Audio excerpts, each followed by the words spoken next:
the Prem Show. I'm your host, Jason Gore, and we're looking at the fixtures of match week 7. So without further ado, let's jump to the first game where Bournemouth are flying high at the moment as they beat Fulham 3-1. A true spectacle of a match, with Fulham opening the scoring with an exquisite pass from Chukwueze and Sessegnon providing the finish to match it. But one of Premier League's most informed players at the moment, Semenyo, put on a show for Bournemouth faithful as he danced around Fulham's defence and scored from a tight angle. Kluivert scored a goal exactly like his father with a banger outside the box for 2-1. And then a Bournemouth counter grabbed Semenyo's second and the win. Leeds unfortunately lost 2-1 at home thanks to Tottenham. Tell opened the scoring through a heavily deflected goal. No matter though, as Okafor equalised for Leeds, until Kuda smashed it bottom corner. A pretty end-to-end and exciting game with Leeds and Tottenham sharing the chances. It was just Tottenham finished them where Leeds didn't. Next up is Old Trafford, and considering how much I roast these lot, it genuinely pains me to say that they won 2-0 against Sunderland.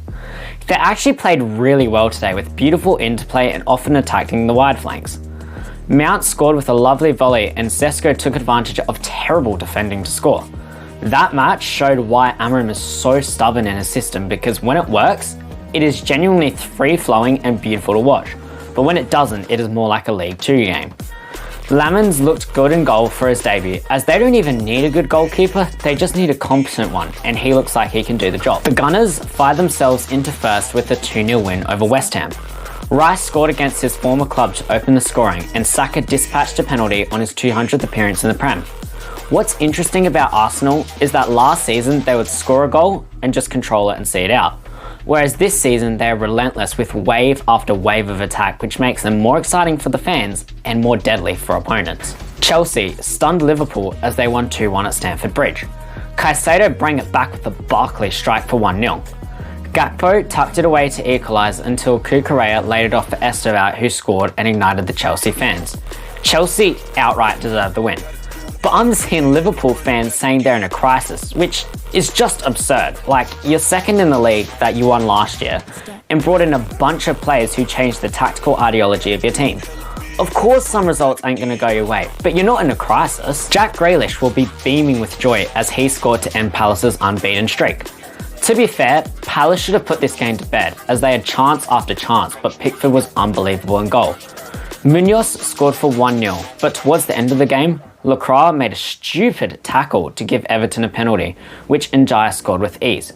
Grealish got a lucky goal, which he said he shouldn't have even counted to him. Anyway, humble guy. Ange Postecoglou continued his losing streak as his side fell 2-0 to Newcastle. Newcastle ran riot and dominated. This showed in their first goal when Guimaraes bullied the Forest players for the ball and then smashed it in. A reckless challenge from Anderson led to a penalty and Voltemade hit it with amazing technique for Newcastle.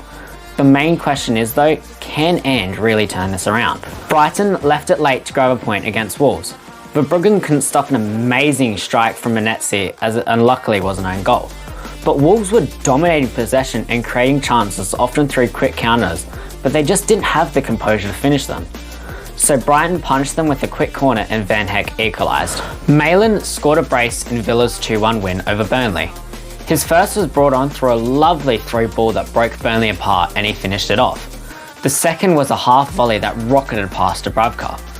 Ugochukwu scored from a corner to threaten Villa's lead, but they held on and got all 3 points. City beat Brentford 1-0 through a Haaland goal early on. Like, the strength that he has is honestly insane. Like, if a car moved towards him, he would just punch the car.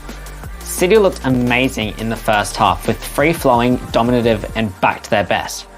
They lost that a little bit in the second half and nearly conceded, but they got the 3 points and that's all that matters. That is it from me. I hope you enjoyed.